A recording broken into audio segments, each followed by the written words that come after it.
为什么有些长辈过了75岁后，身体状况会突然像走下悬崖般快速衰退？很多家庭都有这样的经验，原本硬朗的老人，可能只是一场小感冒或一次轻微的意外，身体就大不如前，甚至从此一蹶不振。这绝非偶然现象。医师们发现，这背后往往隐藏着身体健康账户被长期透支的警讯。试想一下，一位80多岁的老人，前几年还能自己健步出门买菜，生活基本自理，可在75岁以后，却仿佛推开了一扇衰弱之门。不到几个月，走路变得蹒跚，提不动原先轻松拎起的物品，甚至需要坐上轮椅才能出门。再过不久，他开始饭量骤减，话也变少了，人变得没精神，整天昏昏欲睡。家人不禁自问，难道真是岁月不饶人，一到这个年纪，身体就注定垮掉吗？还是有一些关键因素被我们忽略了，其实可以提前预防。答案并非宿命论，越来越多医师发出警告，人过75岁后出现的断崖式衰退，往往全因这5件事。如果家中有长辈，即使他现在依然健朗，也一定要注意这5大隐忧，才能守住75岁后的健康关卡。我们先来看看是哪些原因在作怪，然后再讨论可以做些什么来对抗它们。医学研究指出，70到79岁往往是寿命的关键期，这段期间，人体的各项机能下滑速度明显加剧，如果没有妥善应对，健康可能急转直下。反之，若能平安度过这个阶段，80岁之后的生活品质反而有机会保持稳定。因此，75岁常被形容为一道重要的健康分水岭。如果我们提早做好准备，就能让长辈们顺利跨过这道坎，继续安享晚年。根据统计，现代人平均寿命已逼近80岁，但所谓健康寿命，也就是无疾病失能的生命长度，往往只有65至70岁左右。换言之，许多人在晚年虽然活着，却受困于疾病和衰弱，难以自主生活。如何延长健康寿命，缩短带病求生的岁月，是我们面对高龄社会时必须思考的课题。而75岁正是这个课题中的转折点。第一个元凶就是肌肉的快速流失。你也许想不到，肌肉流失的速度有多惊人。人过了60岁，肌肉的流失速度大约是年轻人的2倍。如果平时缺乏运动，营养跟不上，到75岁时很容易罹患所谓的肌少症，也就是严重的肌肉流失。肌肉就像撑起身体的支柱，当这些支柱日渐细弱，全身各个系统都开始被拖累，走路慢了，上楼梯费劲，站起来不稳，甚至轻轻摔一跤就可能骨折。许多人以为这只是年纪大了的自然现象，但实际上背后往往是肌肉力量已经支撑不住身体。肌肉流失比我们想象的更可怕，因为它不只是让人没力气，而是身体功能全面走下坡的开端。肌肉量减少会降低代谢率，影响平衡感和协调性，使得跌倒风险大增。一旦因肌肉不足导致行动受限，老人活动更少，肌肉就进一步退化，如此形成恶性循环。更糟的是，肌肉大量减少还会影响免疫系统和内脏器官的健康，因为肌肉其实也是身体的蛋白质储备库。当身体需要时，比如人在生病住院期间，肌肉会提供氨基酸，帮助免疫、防御和组织修复。如果老人的肌肉已所剩无几，一场小病都可能无法顺利恢复。那么，我们能做什么来对抗肌肉流失呢？关键就在于保持活动和充足营养。有研究指出，哪怕年过70，只要持续进行适度的力量训练和日常活动，都能减缓肌肉的流失。比如每天散步，做简单的肢体运动，或提轻重量的哑铃，都有助于刺激肌肉维持。另外，饮食上要特别注意蛋白质的摄取。许多长辈饮食清淡，甚至一碗稀饭配小菜打发一餐，长期下来蛋白质严重不足，肌肉就更容易流失。事实上，蛋白质对老人非常重要，像鱼肉、瘦肉、鸡蛋、豆腐、牛奶这些优质蛋白都应该适量摄取。医师建议老年人每餐都要有一份高蛋白食物，才能提供肌肉修复和生成的原料。简单来说，就是用进废退，肌肉用的越多越勤，流失的就越慢。相反，如果总是不动，肌肉就会一天一天的默默消失。值得注意的是，肌肉流失带来的风险中，最致命的莫过于跌倒骨折。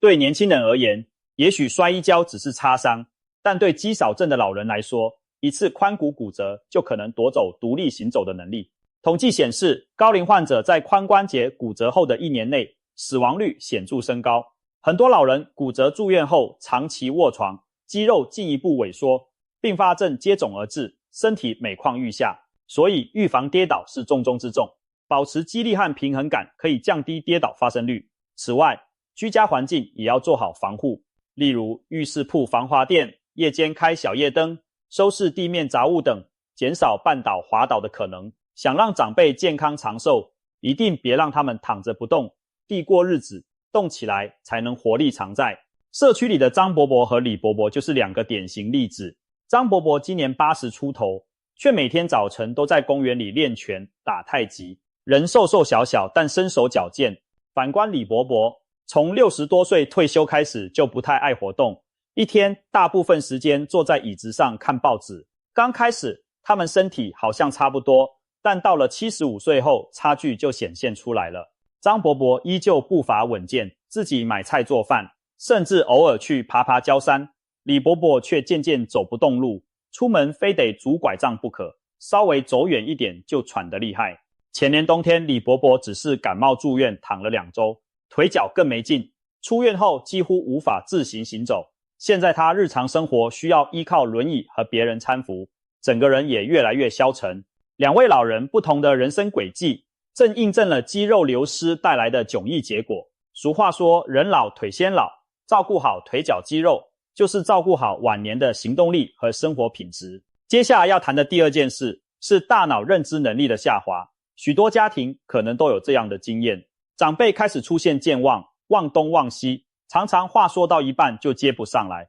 大家以为是正常的老化现象，笑称老人家就是记性差了。然而需要警惕的是，认知能力的滑坡往往是一个隐蔽而重大的信号。近年来，失智症的发病年龄也在悄悄提前。许多人一开始只是轻微的记不住事情，表现为有点迷糊，爱重复问问题。家人如果掉以轻心，错过了及早介入的时机，随着时间推移，可能就会发展成明显的失智症状。认知能力下降并不只是忘记名字这么简单，它对老年人的影响是全方位的。随着大脑功能退化，老人的判断力会降低，处理日常事务变得吃力，甚至影响情绪和行为。例如，一个原本开朗爱聊天的长辈，可能开始变得沉默寡言，对周遭事情提不起兴趣，他不再主动参与家务或社交活动，也懒得出门。家人可能以为老人脾气变了，变得孤僻，但其实很可能是大脑的认知功能正在退化，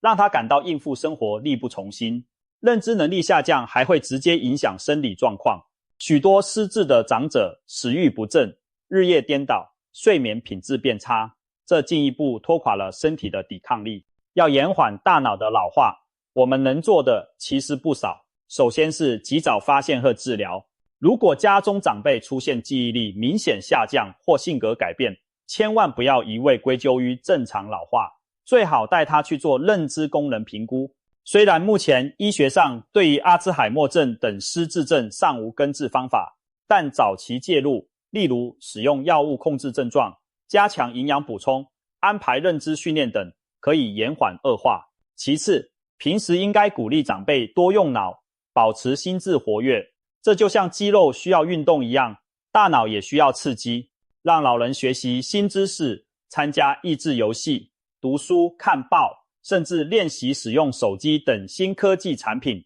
都能给大脑提供锻炼。此外，社交互动对维持认知功能也很重要，跟朋友聊天，参加社区活动，和晚辈相处交流，都能刺激大脑保持运转。研究显示，社交频繁的老人认知衰退速度较慢，因为对话和倾听本身就是对脑力的锻炼。那么，我们如何判断老人是正常健忘还是认知症先兆呢？一般而言，正常老化导致的健忘多半只是偶尔想不起某个名字，但稍后能想起或在提示下记起，对日常生活影响不大。而失智的早期则表现为持续的、逐渐恶化的记忆障碍，甚至影响判断力。比如，老人可能反复提问刚说过的话，或者忘记关火、忘记吃药这类重要的事。有些长辈开始认不得老朋友，出门后也容易迷路，甚至处理钱财时频频出错。这些都不是单纯年纪大而已，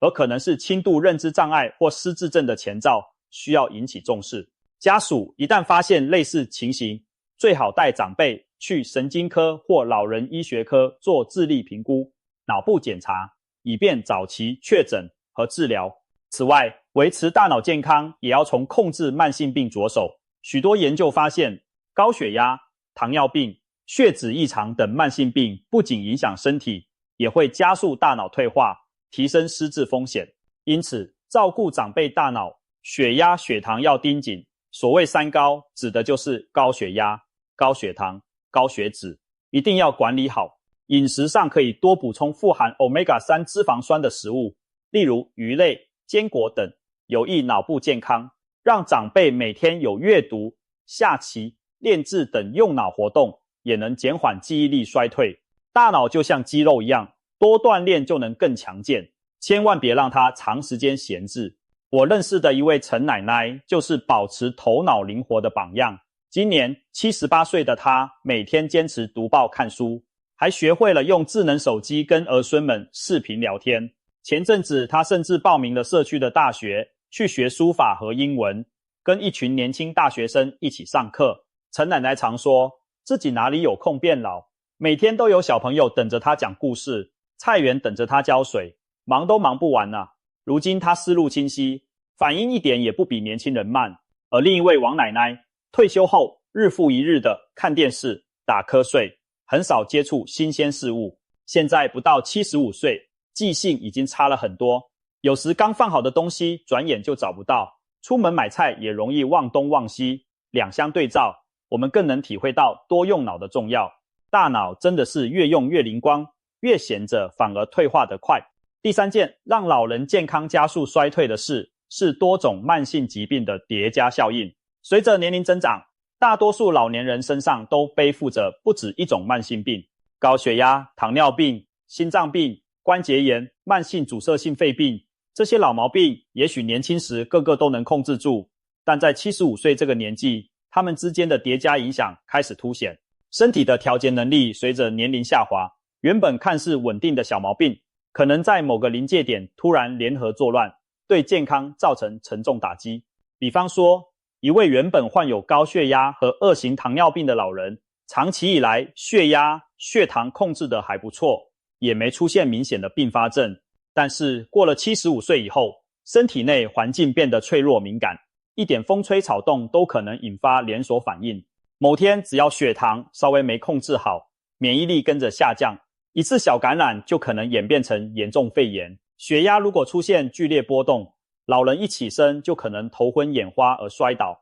甚至引发脑中风。心脏功能一旦再弱一些，可能稍微快走几步就喘不上气来，活动一下就心悸胸闷。这些看似零散的老年病，往往像导火线一样，一个问题爆发就引燃另一个问题，最后造成整体健康的崩溃。其中一个关键原因在于慢性发炎和器官老化。多种慢性疾病同时存在时，身体往往处于一种长期的慢性发炎状态，这会损害血管和组织，使得本来就老化的器官雪上加霜。例如，糖尿病人在长期高血糖状态下，血管持续受损发炎，更容易出现肾脏、视网膜等并发症。再看高血压，长期控制不佳会让动脉硬化更加严重，增加心脑血管意外风险。当这些隐患积累到一定程度，就可能在75岁左右集中爆发。人的身体就像一台使用多年的老机器，平时看着运转正常，但内部零件早已磨损不堪。表面上的平静无事，可能随时被一个突发状况打破平衡。要对抗慢性病的叠加效应，首先需要更加谨慎地管理健康。步入高龄后，每一个慢性病都不能掉以轻心，定期检查，按时服药，密切监测身体指标，是避免小问题酿成大灾难的基本功。家属在这方面要多关心督促，例如提醒老人量血压、测血糖，定期带他们做全身健康检查。此外，药物管理也至关重要。很多长辈75岁后服用的药物种类比以往更多，这也意味着药物之间相互作用的风险提高。有些药吃了会影响另些药的代谢，有些药长期服用会对肝肾功能造成负担。举例来说，常见的止痛退烧药如对乙酰、氨基酚、布洛芬等，长期使用要特别留意肝脏和肾脏功能。一些降压药、降糖药，如果老人的身体状况发生改变，例如体重下降或活动量减少，却没及时调整剂量，反而可能导致危险的低血压或低血糖。正确的做法是定期让医生评估药物清单，该减的减，该换的换，绝不能自己随意停药或乱吃偏方。此外，还要注意避免多重用药造成的副作用，例如镇静安眠类药物可能让老人更加嗜睡，步态不稳，加重跌倒风险。一些抗组织胺等药物会让老年人认知变慢，反应迟钝。如果发现长辈服药后状态明显变差，一定要及时和医师讨论调整。谈到慢性病，还有一个现象值得一提的是多重就医与多重用药的问题。许多长辈同时看好几个科别的门诊，每位医生可能各自开药，导致老人每天要吞下一把药丸，却没有整合的药物评估。这种情况下，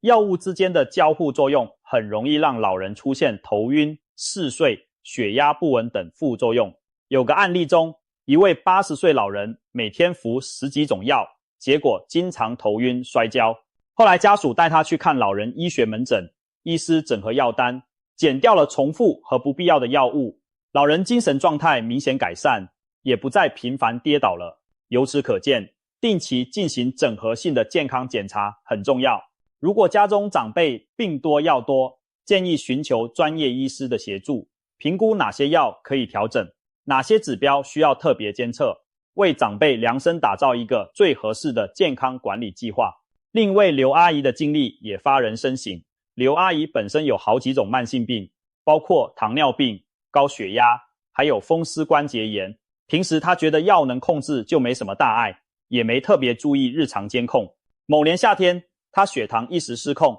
加上天热中暑，引发了严重的肺部感染，高烧不退，住进了加护病房。医生说，由于她长期糖尿病使免疫力下降，高血压又导致心血管功能欠佳，一场寻常的肺炎对她来说都变得极其凶险。经过抢救虽然脱险，但身体元气大伤，出院后卧床休养了好几个月，才慢慢恢复元气。这件事之后，刘阿姨和家人才明白，看似稳定的慢性病其实暗藏雷霆，只要一个诱因就可能引爆。如果当初她更谨慎地控制血糖，及时补水防中暑，也许就不会恶化得那么严重。从此以后，她对血压、血糖的监测格外上心，每天记录规律回诊检查，再也不敢掉以轻心。第四个常被忽视的隐形杀手是长期心理状态低落。人在青年、中年时期，或许很难想象那种感觉。当你活到70、80岁，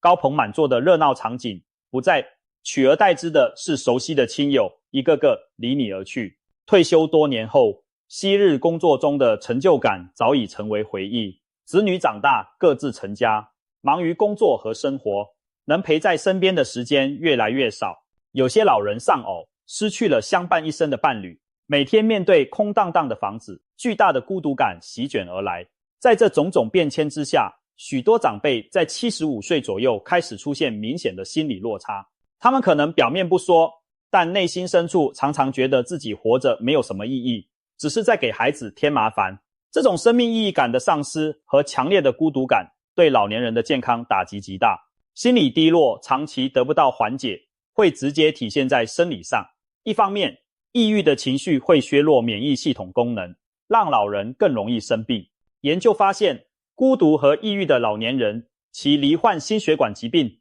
阿兹海默症等的风险都显著提高，寿命也往往更短。另一方面，心理状态差的老人往往没有生活热情，他们可能懒得吃饭，导致营养不良，晚上也睡不着觉，白天又提不起劲，整个生理时钟就此被打乱。我们经常听说，老人一旦失去求生意志，身体就会开始走下坡路。这并非耸人听闻，很多时候支撑一个人活下去的不只是药物和治疗，还有精神上的希望和牵挂。如果老人觉得自己活着没有意义，他就很难积极配合治疗或努力健身养生，健康状况自然每况愈下。因此，守护长辈的健康，心理关怀绝不能缺席。家人平时应该多给予陪伴和倾听，哪怕只是每天打一通电话问候，或者每周抽空陪长辈吃顿饭聊聊天，都能让他们感到被在乎，减轻孤独感。同时，鼓励长辈培养兴趣爱好，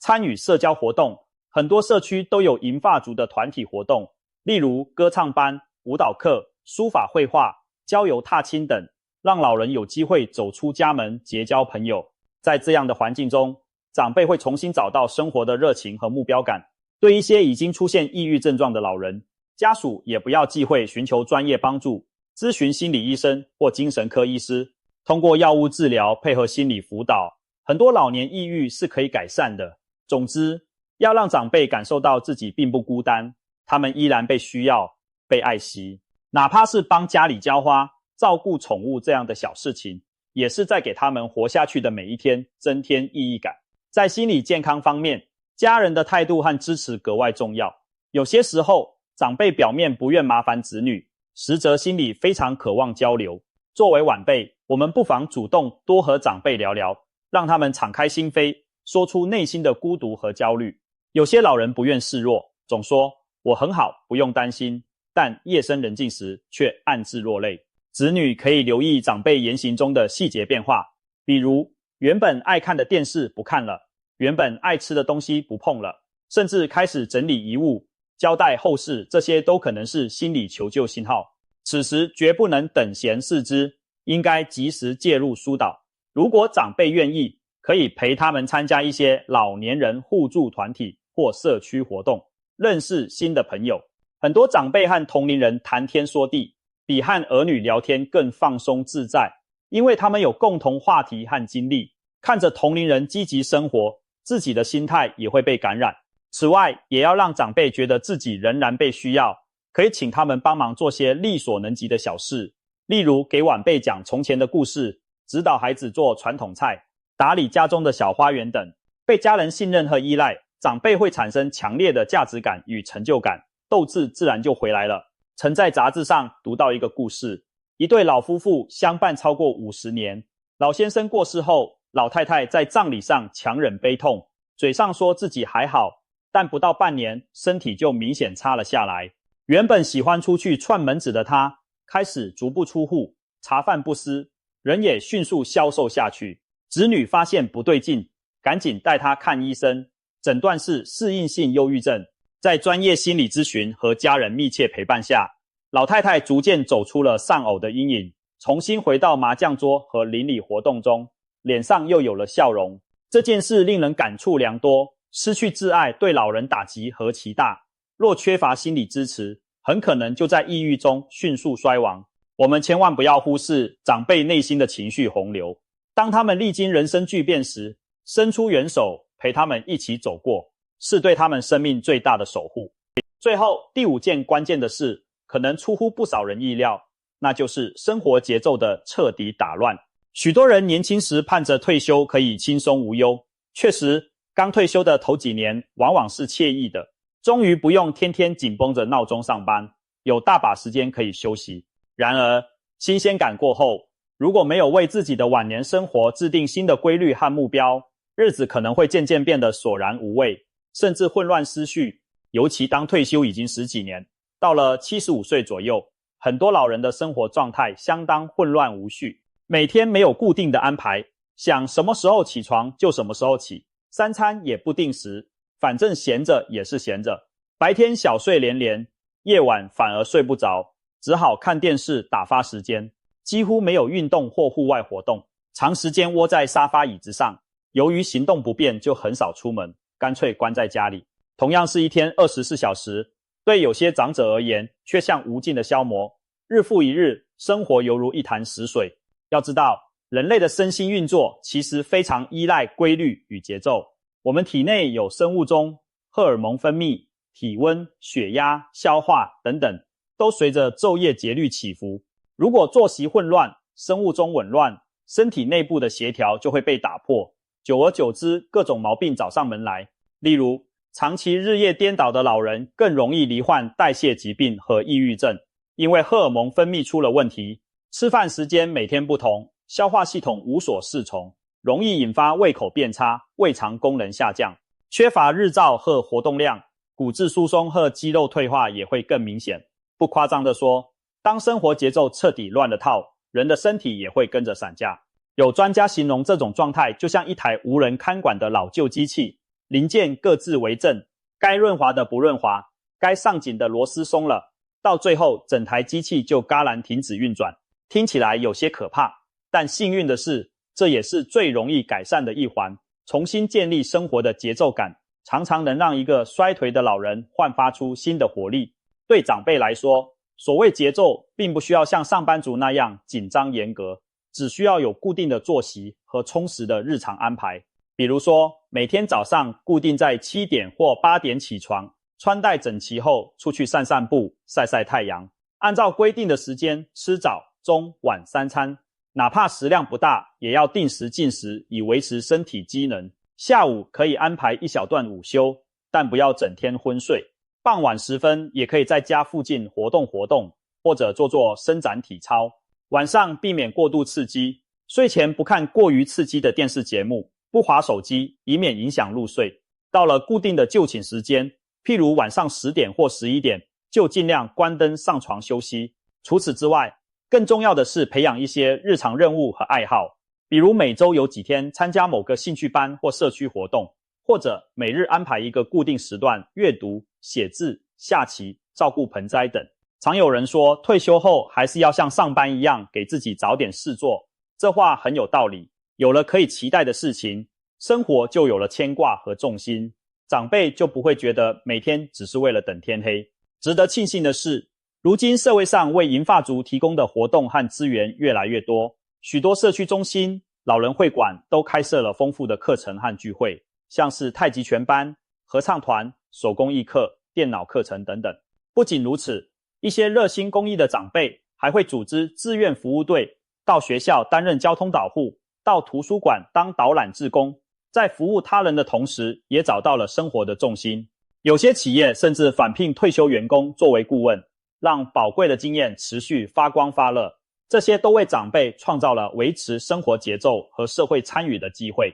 可以说，现代的退休生活不再只是含饴弄孙，只要愿意，70、80岁照样能活出第二春。像日本冲绳等著名的长寿地区，就盛行生涯现役的观念，无论年纪多大，都保持学习和工作的习惯，在家务劳动、农耕、社交中找到每天起床的意义。这种精神正是长寿的秘诀之一。我还认识一位林爷爷，他65岁退休时，也曾一度不知道该怎么打发时间，每天除了看电视就是发呆，日子过得混沌无聊，还因此跟老伴而拌了不少嘴。后来在儿女鼓励下，林爷爷去附近社区大学学国画。一开始他担心自己年纪大学不会，但上了几堂课后，慢慢找回兴趣，还交到了一群新朋友。现在他几乎每天都忙着画画，参加书画展览，和画友交流技巧。老伴儿笑说他变忙了，也变年轻了。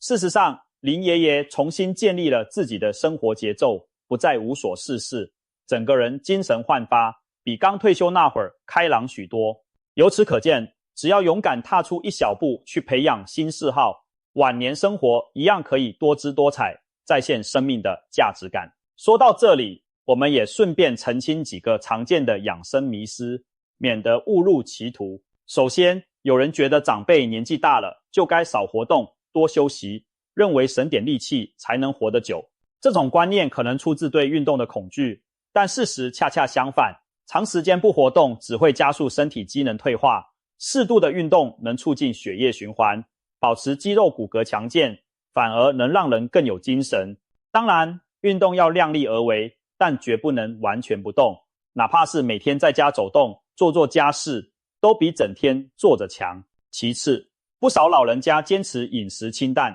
甚至几乎不碰肉蛋奶，怕胆固醇高对身体不好。然而，老年人的营养需求其实更高，过度清淡反而容易营养不良。我们强调，清淡饮食是指少油少盐，但优质蛋白质和必要的热量一定要摄取足够。很多长辈年轻时经历过物资匮乏年代，养成少吃省吃的习惯，但现代医学发现，老人体内的蛋白质分解速度变快，若不补充足够，就会造成恶性循环。还有一个迷思是，记忆力变差是自然现象，不用管。很多长辈自己也这么觉得，因而拒绝就医或接受帮助。其实，如前所述，轻度的认知障碍若及早发现，可以通过药物、复健训练等手段延缓恶化。如果等到失智症状严重了才面对黄金介入期，就错过了。因此，千万不要把所有记忆问题都归咎于老化，一旦有迹象，还是要积极处理。最后，有些长辈热衷于养生补品，认为多吃人参、鹿茸、各种保健药丸就能百病不侵。适度补充一些保健食品无可厚非，但不能过度依赖补品。长寿的关键始终在于均衡饮食、规律运动和心态平和。如果生活方式很不健康，光靠吃再多的灵丹妙药也无法逆转衰老，更不要轻信一些神乎其神的疗法或偏方。有些来路不明的偏方补品反而可能损害健康，所以提醒长辈不要迷信那些所谓包治百病的神奇产品，更别轻易相信电视上夸大的广告词。回归良好的生活习惯才是真正的长寿之道。讲完了以上5大因素，我们不难发现，75岁后身体的快速衰退其实往往不是某单一原因造成的，而是这5方面问题共同作用的结果。肌肉退化让身体缺乏本钱，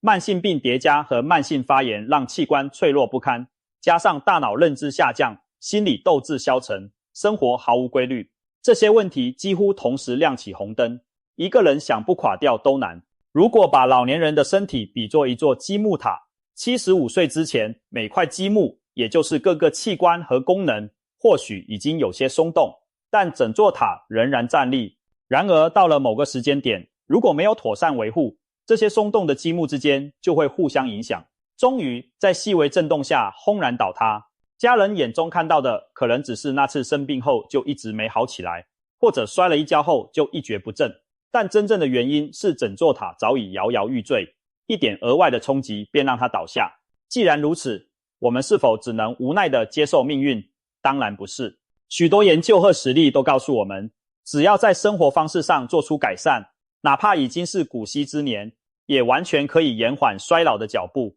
提升晚年的生活品质。世上确实有人70多岁仍然耳聪目明，脚步有力，甚至有80-90岁高龄依然每天运动，参加社交活动，生活过得充实而有尊严。与其说他们命好或者有什么长寿基因，不如说这是良好生活方式的成果。在他们身上，我们可以看到前面提到的关键要素。这些长寿的老人大多保持着规律的作息、均衡的营养、持续的活动锻炼，还有丰富的社交和精神生活。反过来看，那些75岁刚过就迅速衰落的长者，往往在这几方面都出了问题。因此，真正该思考的不是75岁以后怎么死去，而是75岁之前怎么生活。我们每个人，无论现在是40、50，还是已经60多岁，都可以从现在开始为自己的健康账户存钱增值，在日常生活中照顾好自己的肌肉和骨骼，